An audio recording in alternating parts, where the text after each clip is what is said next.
تحية محملة بالخيرات والنعيم عليك أيا كان مكانك في هذه الدنيا، أيا كان دينك، أيا كان جنسك، أيا كانت جنسيتك. وأهلا بيك في هذه الحلقة المتجددة دايما بعمق أكتر من روائع يوم القيامة. ولسه بنتكلم عن موضوع الصعق. يوميها قمت بقوة وبدأت أبحث عشان أفهم إيه الصعق وإيه الصاعقة، وهل الصعق هو الموت؟ أول آية قابلتني: فذرهم حتى يلاقوا يومهم الذي فيه يصعقون، يوم لا يغني عنهم كيدهم شيئا ولا هم ينصرون، وإن للذين ظلموا عذابا دون ذلك ولكن أكثرهم لا يعلمون، واصبر لحكم ربك فإنك بأعيننا، وسبح بحمد ربك حين تقوم، ومن الليل فسبحه وإدبار النجوم. إيه؟ يعني في ناس ظالمين ربنا بيديلهم عذاب دون ذلك، ولو ما فاقوش هيجي اليوم اللي فيه يصعقون. انت بقى سيبهم وسبح بحمد ربك حين تقوم. كان أول مرة أبدأ أعيد النظر في الكلمات والمصطلحات والألفاظ اللي في كتاب الله من منظور مختلف، من إني أشيل كل النظارات وأعمل عملية السجود حرفيا، إن أنا أرجع كأني أول مرة أسمعها، كأنه ربنا لسه باعتها لي حالا ومش هيسيب لي حد يجي يشرح لي. بدأت أدور أكتر وأتأمل أكتر وطلع آية تانية عن الصعق: ولما جاء موسى لميقاتنا وكلمه ربه قال رب أرني أنظر إليك، قال لن تراني ولكن انظر إلى الجبل فإن استقر مكانه فسوف تراني. فلما تجلى ربه للجبل جعله دكا وخر موسى صاعقا، فلما أفاق قال سبحانك تبت إليك وأنا أول المؤمنين. يعني سيدنا موسى ما ماتش، ده هو كان بيدعي ربنا انه يشوفه. ففي موقف حصل ان ربنا تجلى للجبل فالجبل اتدك، فسيدنا موسى صعق، الصعقة خلته يقوم، يدرك شيء كبير، يفوق. ايوه، يعني يوم الصعقة هتيجي إما إنك عمال تدرس أو تبحث فتصعق بالمعلومات زي ما أنا قاعد من الأول عمال أديلك صواعق كده كل شوية، أو إنك هتستنى وتفضل غايب نايم في سبات لغاية ما هتجيلك صواعق تدريجية تخليك تقوم. إما إنك تقوم أو تفضل نايم لغاية ما تحصل القيامة على كل الناس فتقوم مصعوق بعد ما تكون كل حاجة خلصت. آية كمان بتقول: وأما ثمود فهديناهم فاستحبوا العمى على الهدى فأخذتهم صاعقة العذاب الهون بما كانوا يكسبون ونجينا الذين آمنوا وكانوا يتقون. يعني إيه الكلام ده؟ خلي بالك، هقولك قاعدة مهمة أوي أوي عايزك تعرفها، دي نتيجة فترة طويلة جدا من القراءة والبحث في كتاب الله. ثمود، عاد، قوم تبع، كل دي سمات شخصية. الرسل سمات شخصية حاضرة كل يوم، وبالتالي لما تيجي تعيد قراءاتك لهذه الآيات مهم تدور يا ترى مين اللي سماته ثمود، ومين اللي سماته هود، ومين اللي سماته عاد، ومين اللي سماته تبع. مش ممكن تبع هم اللي بيقعدوا يتبعوا فمعميين، فلازم تجيله صاعقة زي ثمود لما هم كانوا بيبعدوا عن كل الأوامر اللي أمرهم، فجت صاعقة اللي هي صاعقة العذاب الهون، فحسوا بالهوان والعذاب ده عشان يفوقوا ولكنهم لم يستفيقوا. مش ممكن قوم عاد اللي بيقعد يعيد. بالله عليك أقولك معلومة مهمة جدا كده، قل لي بالله عليك كم مرة حصلت لك مشكلة وقعدت ايه ده انا عملت نفس الحاجة، عمال تعيد. حتى علماء النفس بيقولوا يعني if you always do what you always done you will always get what you always got. يعني ايه؟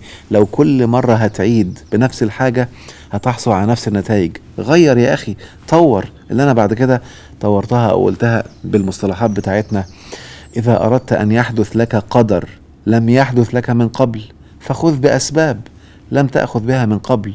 ما تبقاش من قوم عاد، وإلا هتصعق كتير قوي وهيجيلك صواعق عشان تفوقك ولكنك لسه مش واخد بالك. للأسف في ناس بتصعق بأن هم يقروا ويستوعبوا ويجي لهم معلومات، وزي ما قلت لك في ناس مستنية لما تيجي الصاعقة في الآخر. يا ترى انت مين؟ فكر كده وانوي بقوة، انت مين فيهم؟ هتبدأ تبحث وهتصعق بقراءتك وهتصعق بوعيك، فصعقة هترفعك أعلى وأعلى وهتطورك، ولا صعقة هتستناها في الآخر؟ وانت اللي بتختار. عشان كده الدنيا درجات متدرجة للأعلى وللأعلى حتى النهاية. عايزك كمان القاعدة الرابعة أو الخامسة من قراءتك لكتاب ربك، إن تبقى عارف إن النصوص دي بتتكلم في كل المراحل. ففي مرحلة تنفع من 1000 سنة، وفي مرحلة تنفع من 500 سنة، وفي مرحلة تنفع دلوقتي، وفي مرحلة بعد 1000 سنة، وفي مرحلة في الآخر. فأنت بص عليه بالمرحلة الحالية وبالمرحلة الأخيرة عشان تفهم الدرجات اللي بتحصل. يعني القيامة زمان كان ليها درجات، يعني ممكن اللي قام فاكتشف اللاسلكي ده قيامة حصلت له، فأدرك ان انا ينفع انقل معلومات عن طريق الهوى، ده جزء من قيامة حصل. وجزء تاني حصل ان انا اقوم فأرى بعض القوانين اللي ربنا حطها فيحصل معجزات، زي ما حصلت للي قاموا قيامة كاملة وبعد كده راحوا يدعوا الناس، زي ما نعرف بعد كده ان شاء الله، وهم الرسل. كل درجة القيامة ما زادت كل ما رزقك زاد، وكل ما جنتك بقيت بترتفع فيها درجات. يعني ايه الكلام ده؟ يعني انت جاي من الاول في هذه الرحلة الارضية لكي تقوم. تخيل بقى لما يتكتب كلام ومذكرات لناس حتى ما ادركوش الوعي ده، ما كانش واخد باله من المعنى ده، فبيفسر او بيرى الكلمات اللي جاياله من 100 سنة او من 50 سنة من وفاة الرسول صلى الله عليه وسلم، فبيكتبها وانت بتذاكر من مذكراتهم. عشان كده بأكد تاني، ارجع دايما للكتاب عشان تضمن ان انت تكون ماشي صح، وتعرف ان انت اللي بتختار، واعرف ان حضورك للبرنامج ده انا متأكد انه سبب لك صعقات كتير. فاشكر ربنا من قلبك قوي ان انت كنت تشاء بجد، فجاءت الصاعقة بدري قبل ما تيجي في الاخر. في الفترة دي وانا بحكي لك اللي كان بيحصل لي ساعتها، كان بعد كل صاعقة بيحصل زلزال جوايا حرفيا. زلزال، ايوه، الا كلمة زلزال دي مش بتفكرك بحاجة اسمها الزلزلة؟ يلا بينا بروقان نقرا كده سورة الزلزلة، وانا هكتبها قدامك على الشاشة واقرا معايا بوعي. إذا زلزلت الأرض زلزالها وأخرجت الأرض أثقالها وقال الإنسان ما لها يومئذ تحدث، من التحديث، أخبارها بأن ربك أوحى لها يومئذ يصدر الناس أشتاتا ليروا أعمالهم فمن يعمل مثقال ذرة خيرا يره ومن يعمل مثقال ذرة شرا يره. انسى بقى، تعال نعمل سجود، وانسى كل الكلمات عن الأهوال وعن المصايب وعن الدك والكوارث وكل الكلام ده اللي جاي من الحضارات القديمة، وابدأ بص كده بالمنظور بتاع الدرجة اللي احنا فيها النهاردة. مش ممكن تبقى انت واقف على أرض صلبة وفاكر ان قناعاتك واللي انت تظنه هو الصح، فتيجي زلزلة تفجر كل اللي انت كنت تظنه. إذا زلزلت الأرض زلزالها وأخرجت الأرض أثقالها، كل الحاجات اللي كانت متقلاك مخلياك واخد الحياة الدنيا لم ترتقي، لم تبلغ التراقي، وقيل من راق معايا، لم ترتقي إلى أعلى ولم تصعد إلى أعلى، فأنت اثاقلت إلى الأرض، فواخد أدنى درجات الحياة. ولما تكسر هذه الأشياء وتنسف كل الحاجات اللي متقلة الأرض بتاعك، هيحصل لك وحي من ربنا. الوحي ده هينور لك حاجات وهيخليك تشوف حاجات، فهيحصل تحديث. أيوة، يومئذ تحدث أخبارها بأن ربك أوحى لها. في التوقيت ده لما يحصل تحديث، وأنا أؤكد لك إن أنت لو صادق هيحصل لك كده الأيام اللي فاتت، هترى كل اللي كنت بتعمله. فمن يعمل مثقال ذرة خيرا يره، هيشوفه بوعيه وببصيرته. ومن يعمل مثقال ذرة شرا يره. هتلاقي نفسك عمال تبص بعد الزلزلة اللي حصلت وتشوف ايه ده، ايه البلاوي اللي انا عملتها دي، وهنا كنت كويس، ده لما كنت بعمل كده كان صح وده كان غلط. فانت هترى كل الاعمال لما تحصل الزلزلة الحقيقية. وبالتالي عايزك تحط القاعدة دي حلقة في ودنك وبفكرك فيها تاني. القرآن مش كتاب تاريخ. للأسف هم بيوجهوا من غير ما يحسوا حتى ان هو كتاب تاريخ. عاد، ثمود، الأقوام اللي فاتوا سمات شخصية موجودة حوالينا يوميا، واللي بيقوم بيرى وبيشوف وبيكشف عنه الكثير من الأغطية. أيوة، ركز كده بهدوء على الآيات دي وتأملها بعمق. وأنه لما قام عبد الله يدعوه كادوا يكونون عليه لبدا.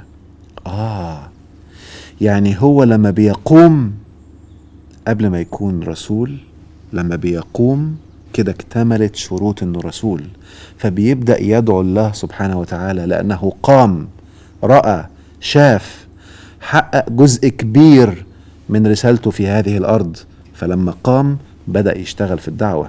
بص الآية دي كده: فلا تدعوا مع الله إلها آخر فتكون من المعذبين وأنذر عشيرتك الأقربين واخفض جناحك لمن اتبعك من المؤمنين فإن عصوك فقل إني بريء مما تعملون وتوكل على العزيز الرحيم الذي يراك حين تقوم وتقلبك في الساجدين إنه هو السميع العليم.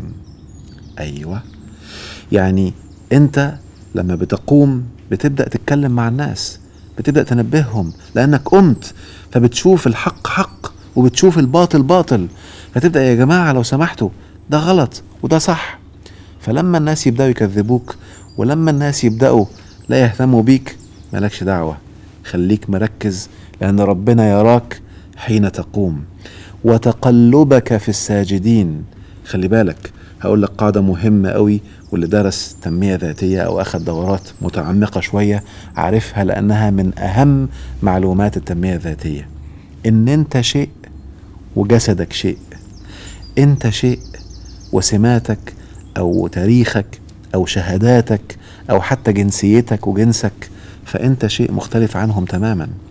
وبالتالي أنت تتقلب في الساجدين، فخلايا جسدك ساجدة، والسرير اللي نايم عليه ساجد، والبيت والأرض وكل الذرات تسجد لله سبحانه وتعالى. فأنت لما تقوم سترى بوعيك الحقيقي أن أنت تتقلب في هذه الأشياء اللي كلها ساجدة. ده من أهم علامات القيامة، أنك قمت وبالتالي أدركت ووعيت. في آية مهمة جدا هنتكلم عنها بس الحلقة القادمة إن شاء الله. عايزك كالعادة أغمض العينين، نفس عميق، طلعه بالراحة، وادعي ربنا من قلبك قوي: يا رب نويت بصدق أن أقوم. اللهم يا أرحم الراحمين يسر لي سبل الرشاد وألهمني الطريق المستقيم والصراط المستقيم، صراط الذين أنعمت عليهم غير المغضوب عليهم ولا الضالين. يا رب أستغفرك عن كل ما مضى من أخطاء وذنوب. يا رب أستغفرك عن كل وقت لم أتفكر فيه ولم أتبين فيه، وسلمت عقلي وحياتي لزملاء لي في هذه الرحلة الأرضية وفي هذا الاختبار. اللهم اغفر لي واغفر لهم وأرشدني في الفترة القادمة إلى صراطك المستقيم يا أرحم الراحمين. أراك الحلقة الجاية إن شاء الله.